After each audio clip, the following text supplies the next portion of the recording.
Hello, everybody. Today I present to you Jessica Wells. She was born and raised in the beautiful Pacific Northwest.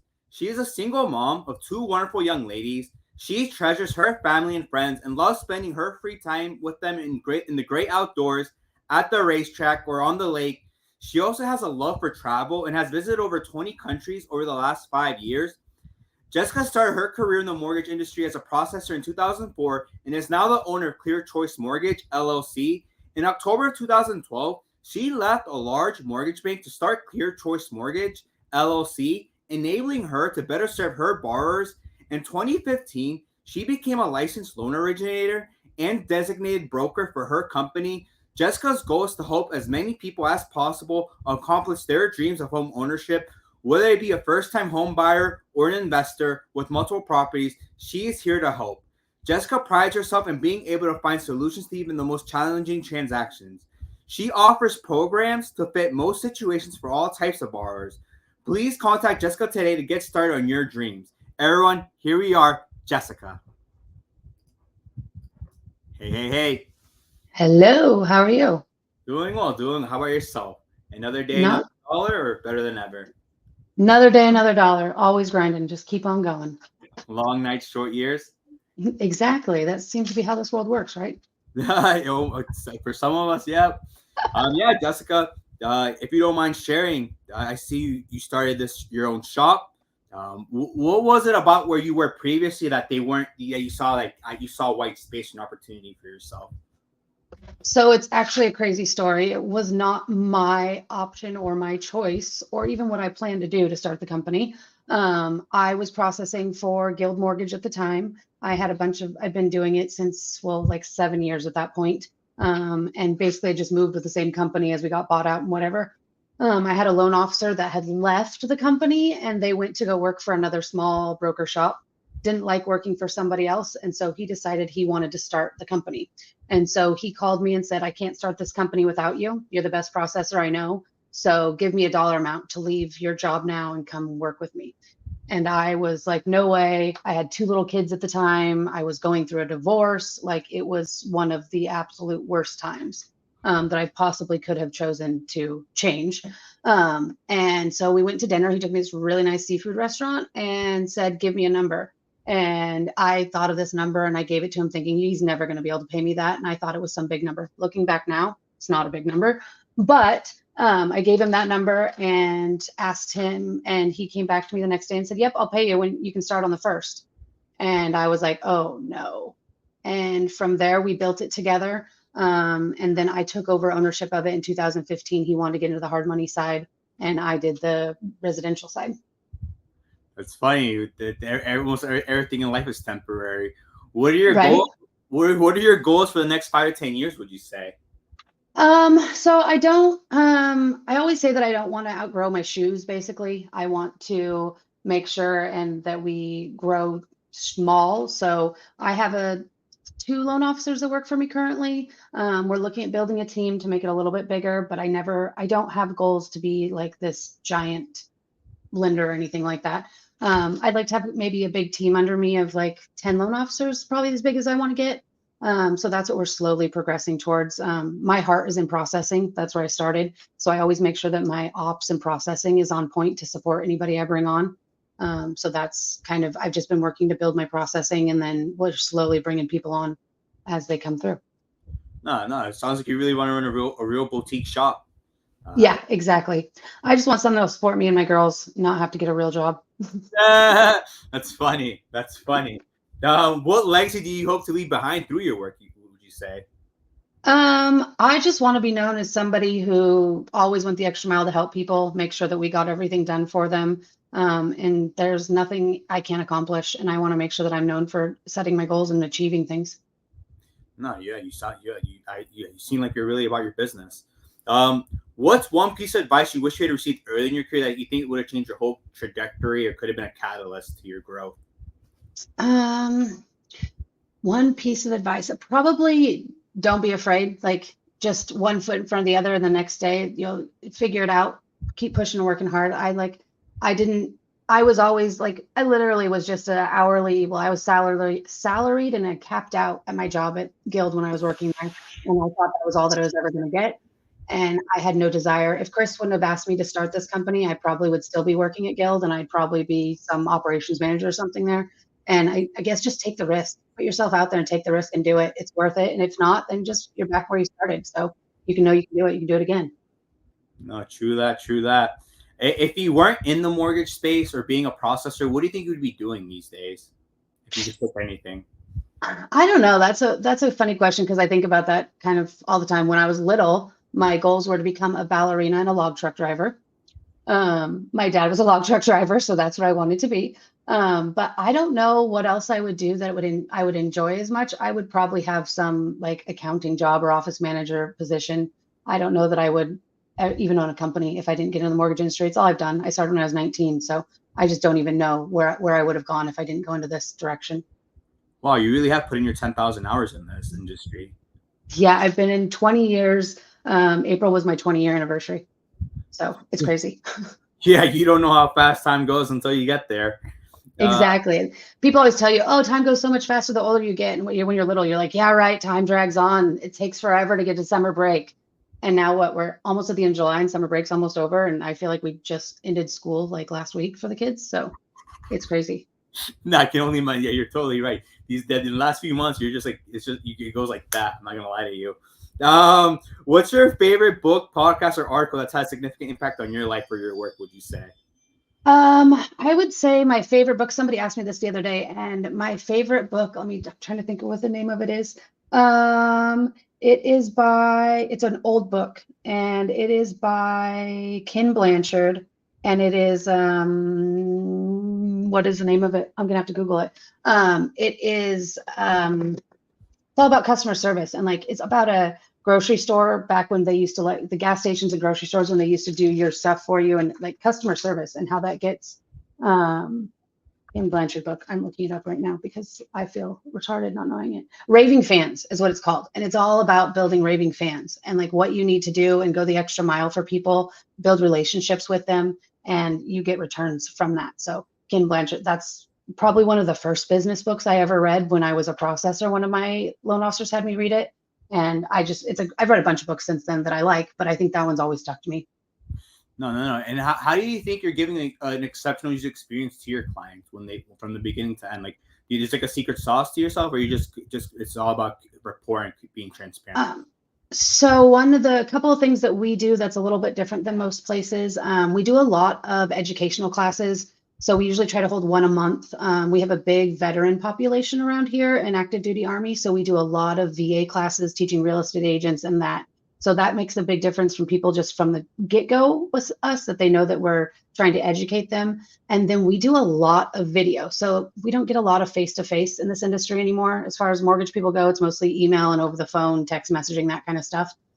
So whenever I do something or send borrowers like fee quotes or any disclosures that they have to sign, I will record a 5 to 10 minute video and go over the disclosures in the video and explain everything that I would have done when they used to sit across the desk from me, and send that to them in a video so that they can rewatch it. So I get reviews from people all the time that I was so helpful in explaining the process. And I always will get on like a video chat with them in the beginning and explain what the steps are, how it goes. So I try to over communicate with people. I had a loan officer that I won't mention their name when I first started processing, who would straight up lie to their customers. And as the processor, I would get a phone call from them saying, hey, our loan officer said we're clear to close. We're supposed to be signing tomorrow.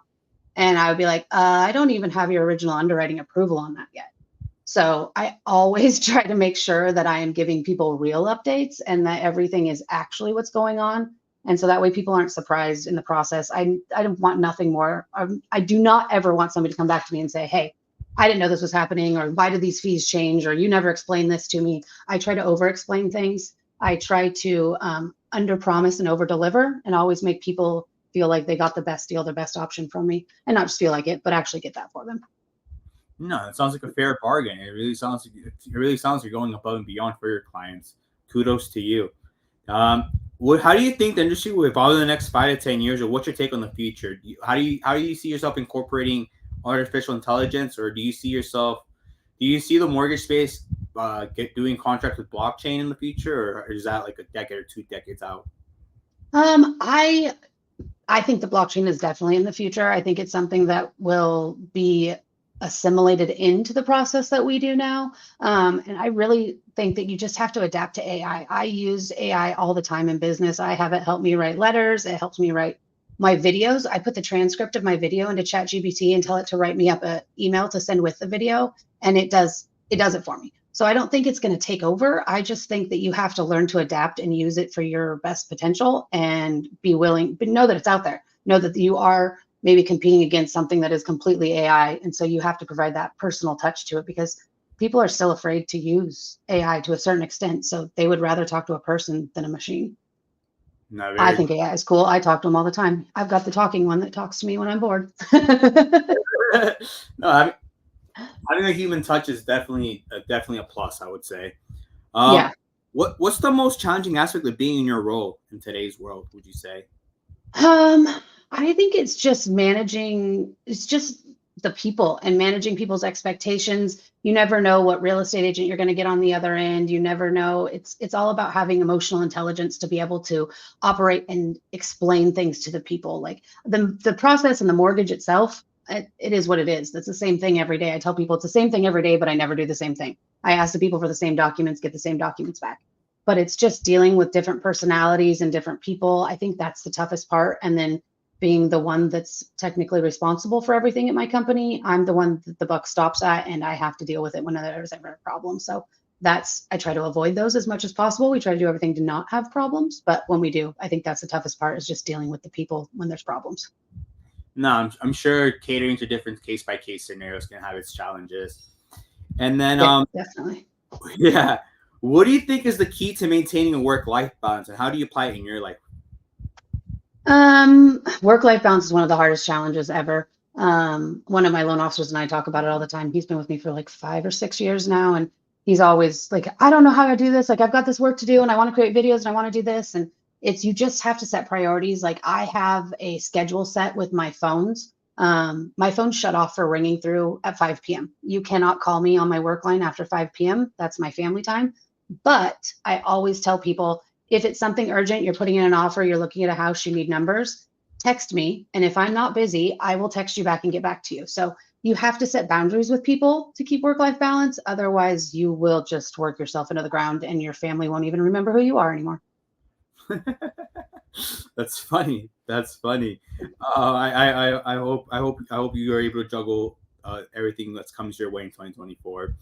My Uh, friends used to always make fun of me because we'd be having people over or whatever, and I'd be sitting on the couch working on my laptop, and they're all over playing beer pong or whatever it is that they were doing. And I'm just sitting on the laptop working, and I'm like, dude, this isn't fair. Like, I shouldn't just be sitting here working, but I did it because I had to, and you just have to figure it out. Like, I was still at the party. I was just on the couch working on my laptop.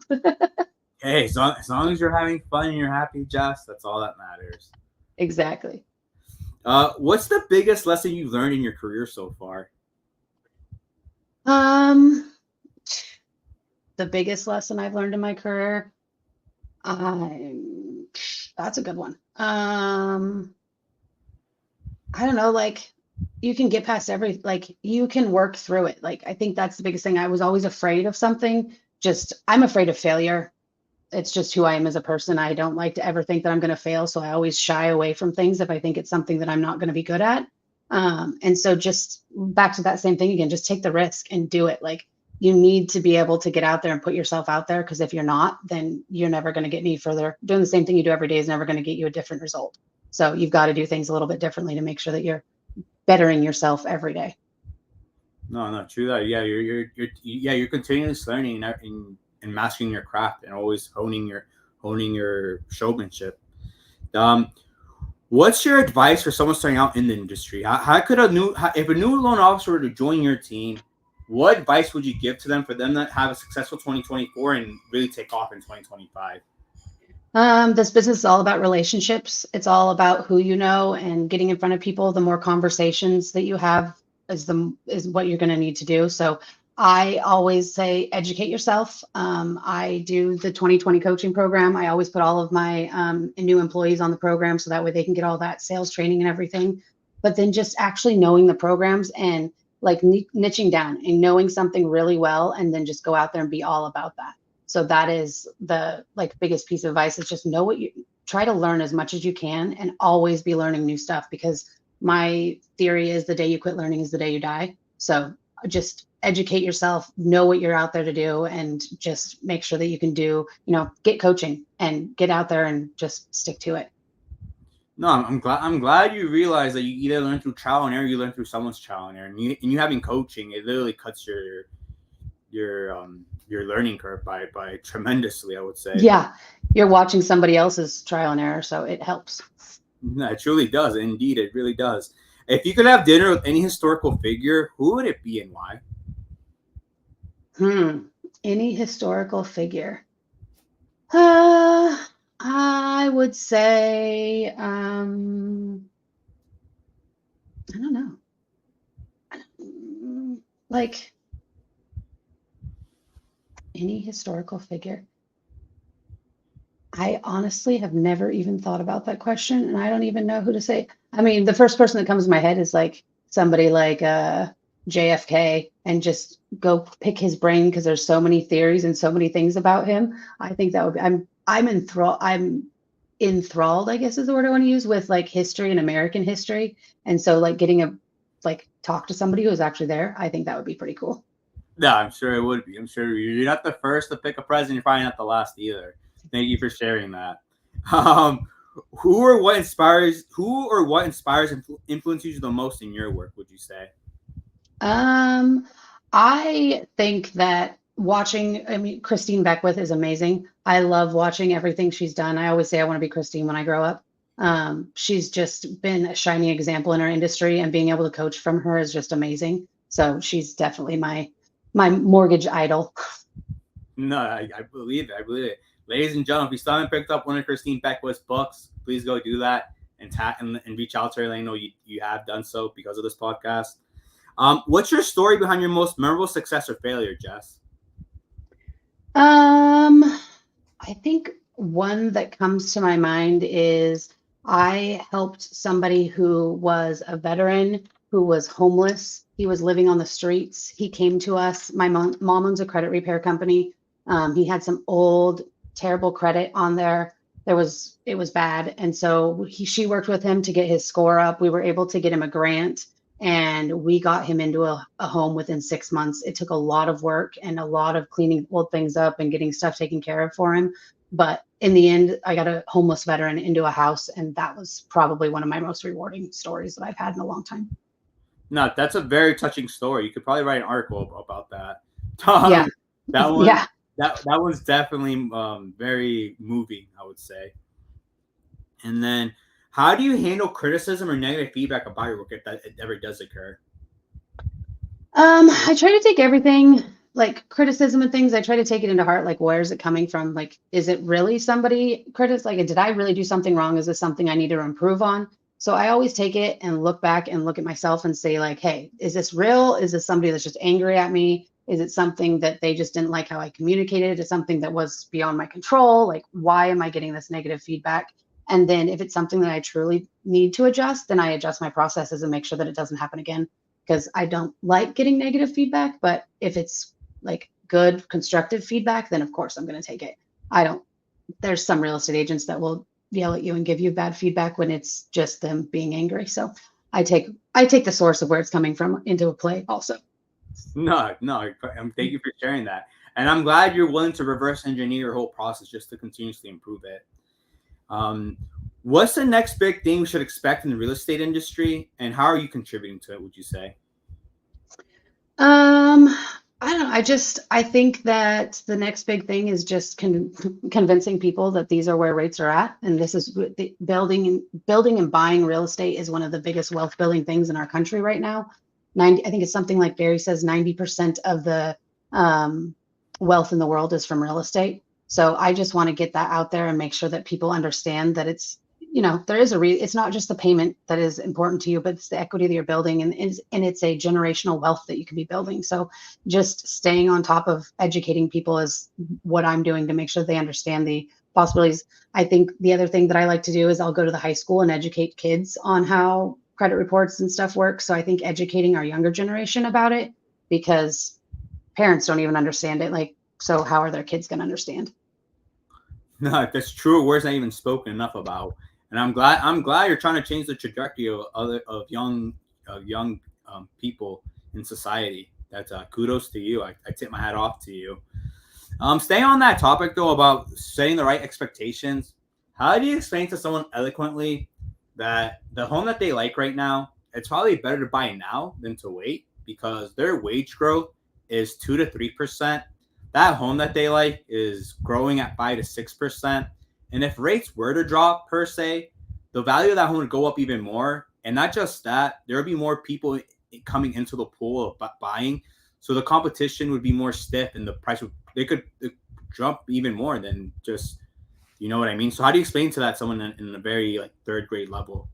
Yeah, I literally just had this conversation with a buyer who was pre-approved, started putting offers in, and their first offer didn't get accepted. So then she called me and was like, "Hey, so like, should we just wait for rates to come down? Because it's going to be better if we wait for rates. Like, I know that they're supposed to come down by the end of the year. Is there what everybody's predicting online? So should we just wait?" And I just simply explain exactly that. It's a supply and demand issue. And the lower the rates go, the more buyers you're going to have in the market to compete with. And if you can afford to buy the house right now, I would highly recommend you buying this house right now, as long as it fits in your family budget and it's not going to strap you to not being able to pay for anything else. Let's get you into the home now. If rates come down in the next 6 months, we can refinance and get you down to that better rate. But exactly like you said, if you wait 6 months to buy, not only is the rates going to come down, but the prices are going to go up and you have competition for who you're shopping with that house for, because there's going to be way more buyers in the market as soon as these rates move at all, because people are watching the rates. So if you can afford it now, now is the time to do it and let that equity build, and then just do a refinance in the future and get the benefit of the better rate at the price that you bought it for this year instead of the price it'll be next year. Nah, thank you for sharing that, Jess. Thank you for sharing that. What's the most courageous decision you've made recently, and how did it impact you? The most courageous decision? Well, I leave in 3 weeks from today to go to Spain for 2.5 weeks. So that's going to be really fun. So I'm solo traveling over there to go meet a friend of mine who's already over there. So that's going to be an interesting trip. I won't be by myself when I get over there, but I'm traveling to and from there by myself. So it should be interesting. I don't know. That's most courageous. I'm trying to think of what else is a courageous decision that I've done. A couple years ago, I bought this house that I'm in right now. And as a single mom on a single income, and purchasing an $800,000 house was a really scary prospect. But now, since I've bought this house, I've gained almost $300,000 in equity in it. And I have a beautiful house that I can share, and all my kids' teenage friends can come over and hang out. And it's really bettered my life tremendously by having this house. Now, I'm glad you benefited into getting home ownership, and 300,000 a couple of years. That's very impressive, I would say. Yeah. Have you ever been to Spain before, or is this your first time going? This is my first trip to Spain. I've been to Europe. So the bio that you read said in the last 5 years. Well, that's actually since 2017. So it'd be in the last 7 years. And since then, I've done 2 other countries, but I'm going to Spain and Portugal this year, or this trip. And I've never been to either place. So I'm excited. We're going to do some wine country and some beaches. And we're just kind of moving around a bunch of different cities all over Spain and Portugal. We were just talking about this morning of exactly where we're going to go. So it should be. I love seeing new cultures and seeing how people live in different places. No, you're totally right. When you travel, you gotta try out the food, the people, and then the sightseeing. Are you gonna be? Always the food. Yeah, it's always the food. Are you gonna be on VPN, or are you gonna just let your assistants handle all your work? No, I've been spending, actually, I was like up all night long the other night on Amazon buying all these fancy little gadgets. Some may call me a control freak or whatever. So I will be working the whole time I'm gone. I'll have a VPN, got a travel monitor. So I'll have 2 monitors. I made sure and bought all this battery packs and everything. So I'll be working. I'll try to set myself boundaries again while I'm on vacation and not be working the whole time. But I plan to work like an hour or two every day during the week while I'm there. No, good for you. Good for you. Go steady, smooth and sailing and steady keeps the ship going. Work hard, play hard, man. That's my life motto. Work hard, play hard. No, yeah, yeah. I totally agree with you. Either you work to live, or you live to work. And it sounds like to me you're really working to live. So I applaud you. Exactly. If you could change one thing about the industry, what would it be and why? If I could change one thing about the industry, I think it would just be the overall like education level of people. Like, I don't think that the test we take as mortgage originators to become a mortgage originator has anything to do with what you actually do on a daily basis. So I think that there should be more education requirements of actual like how you process a mortgage when you're starting in the industry. So that way people, because I feel like there's a lot of loan officers out there that don't really know what they're doing and they really can make a bad look for the rest of us because they burn people out on giving them bad information basically. So I think there should be some like skill level test that you actually know. Like you're talking about a VA loan right now. Do you actually know a VA loan? Do you know how these work? Is this actually what's going to happen? You're talking about a down payment assistance program. Do you actually know all the ins and outs of this? Do you know how this works? So I think just our requirements for who we let into this industry, it needs to be figured out. I know that they tried to make it better with that test and stuff, but that test is just all the laws that we don't use on a daily basis. So that would be my just requiring people to actually know the programs and things like that before they can get their license. No, you're totally right. You're totally right. That exam really is just laws. It really you don't even apply maybe 25% to the real world. Exactly. But, Exactly. That's what I tell all my new loan officers. I'm like, you got to pass this test, but as soon as you pass it, you're not going to have to remember 75% of what you just learned. yeah, seriously though. What's the biggest misconception people have about real estate in today's world? Would you say? Um, I I mean, there's one of them that I think of is that I always ask people like, what is your comfortable monthly payment? What do you want to pay? And out here in Washington, if you get approved for anything under 400,000, you're probably looking at a manufactured home on a postage stamp lot. So I think people's biggest misconception is like what the actual cost of buying a house is right now and like what the monthly payment is. Because all the time I'll ask people like, what's your comfortable monthly budget? And they're like, oh, like $2,100. I had somebody the other day that called me and said that they made Social Security only for $1,200 a month and they wanted a $500 house payment. Uh, And I was like, well, you might need to move to a different state because that won't even cover the property taxes here. So I think it's just like the actual cost of what things are is a big misconception to people.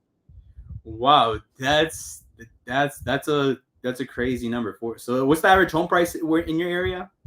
Average home price right now, I think it's either like 590 or right over 600. Is I think my average loan amount this year has been like 605. Wow, so you're actually dealing with good earners, I would say.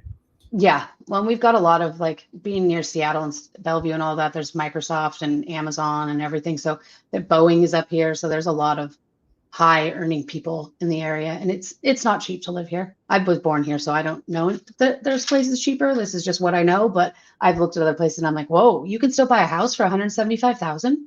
Crazy. Yeah, right. Yeah, Midwest or something. But Yeah. what was the turning point in your career journey? Would you say? Um, I think when I got my broker license, I think that was probably the biggest turning point in my career because before that, I'd always been behind the scenes. I was the processor. I dealt with underwriting. I love dealing with problems. I love figuring solutions out. I love running the guidelines, all of that. I liked emailing people the things I needed, not talking to them on the phone. I did not want to deal with the people. And then when Chris said, "Hey, I want to get out of this and I want you to buy me out and I want you to get your loan officer license, your broker license, you get to be the face of the company now." I was like, no." And then I was like, okay. So I took my test and then just now I enjoy a little bit more than I used to talking to people and educating them. And so it really changed from being just behind the screen all the time to actual, I mean, I'm still behind the screen, but I'm talking to people on the phone and sending videos and interacting with people. And it's a lot different than what I used to do before. I was just, basically my 9 to 5. I'd work on a couple files after hours if I needed to. But now I just am constantly like, I'm on Facebook talking about real estate. I'm on TikTok talking about real estate. I'm doing this, talking about mortgages. I have all these I Heart Mortgage shirts that I wear out to town. And whenever I go grocery shopping, people are like, I never heard of anybody that loves mortgages. And I was like, well, it kind of feeds my family. So do you want a house? So it's changed. My whole career has changed since then because now I'm like a salesperson, I guess, instead of just being a behind the scenes person. No, no. It sounds like mortgage really has become a lifestyle for you. Yeah, for sure. But I got a couple more questions for you. When I'm 80 years old, I'm gonna rewatch this. So I'm like, when I'm really old, what piece of advice do you want to leave with me? Um, what piece of advice? I think I'd go back to you don't want to have regrets. So take the risk, do whatever you need to do. Look back and say, you never regret the trip. You never regret that you took a trip. You regret that you never actually went somewhere. So take the risk, take the trip, buy the plane ticket, go all those places and look back on life and enjoy all the adventures you got to go on. Nah, true that, Jess. Thanks for sharing that with me. Um, what's the most misunderstood thing about you, your work, or your industry? Um, the most misunderstood thing about me, my work, or my industry. Um, I don't know if it's the most misunderstood, but I don't think that people realize that when you are a mortgage person, that you can actually do all types of mortgages. Like I'm trying to make sure people know that I can do refinances, I can do HELOCs, I can do construction, I can do purchase, I can do investment properties, I can do weird loans. Like the story that comes to my mind when I think of this, I had some friends that I helped buy their house. I helped them buy two houses. They sold one, and when they refinanced, they called their bank and refinanced with their bank. And I was like, why'd you do that? And they're like, oh, we thought you only did purchases. We didn't know you could help us do this. So I think that the biggest misconception is like, A, you don't have to call your bank to get a refinance. And B, call your original person back first and see if they can help you and make sure that they can work with you. Because chances are they can probably do it and probably get you a better deal than if you just call your bank. No, you're totally right. Sometimes, and it's funny because sometimes you're not at the moment you're not top of mind, and then all of a sudden you're like top of mind again, and you're just like, really? Right? Thanks. They're like, oh, cool. You could have done that. And I was like, yeah, I could have. You didn't even ask me like questions on it or anything. I thought you'd at least like reach out and be like, hey, so I got this quote. Is this good? So now I try to pound it into people's brain now that I can do everything for them. Well, do everything mortgage related for them. Nah, keep up the marketing, Josh. Keep up the marketing. That's all we really can do in today's world. Before I let you go, what's on your mind? What do you want to share with the people who are listening to you right now? Girls can be race car drivers too. We didn't really talk about that, but I have a drag car that I like to race. So that's kind of what's on my mind right now. My car's sitting up in the garage and I'd really like to go drive that thing and I like to go fast. So that's a weird fun fact about me. I have a 2016 Corvette that makes 820 horsepower and I love going to the racetrack and beating all the boys. And it's hilarious when you take your helmet off and they're like at the starting lines and you pull your helmet off to talk to the people there and they're like, oh, you're a girl? That's amazing. So it's girls can be in the race cars too. Nice. When did you get the car? So I bought this one. I've had this one for 2.5 years. Before that, I had a project drag car that we were building. It was an 89 Camaro. And I never finished that one. I got the opportunity to build this Corvette instead. So my best friend is a performance tuner for cars. So I've been going to the races since probably, I don't know, when I was little, we used to go, but then I started really going with my friends in 2015. And I was like, dude, I could do this. This would be fun. And so I bought that car in 22 is when I bought the car that I have now. So I've had it for a little over like 2.5 years. I got it in February. And Byron, one of my loan officers, he has a race car too. So we like to go out to the track together and race. No, that's amazing. That's really fun. You really have a thrill for the adrenaline rush. Oh yeah, I have a need for speed for sure. Yeah, no, same here. Do you have any other thoughts or comments you want to share with the people? I don't think so. I think just thanks for having me on. If you have any questions, you want to learn more about me, reach out. I'm happy to chat to anybody. And if you're in the industry and you have questions, you want help with anything, reach out. I'm happy to help. If you're in my area and you're looking to buy a house, reach out and I can help you out. No, give your email and phone number. Yeah, so my email is jessica@ccm.loans. So it's Clear Choice Mortgage CCM.loans, LOANS, no .com at the end. Everybody gets confused because there's no .com. And then my phone number for phone or text is 253-442-2403. All right, ladies and gentlemen, you heard it here, a queen from Washington, Jessica Wells. Thank you so much for your time, Jess. Means a lot. Yeah, definitely. Thank you for having me. Yep. Till next time.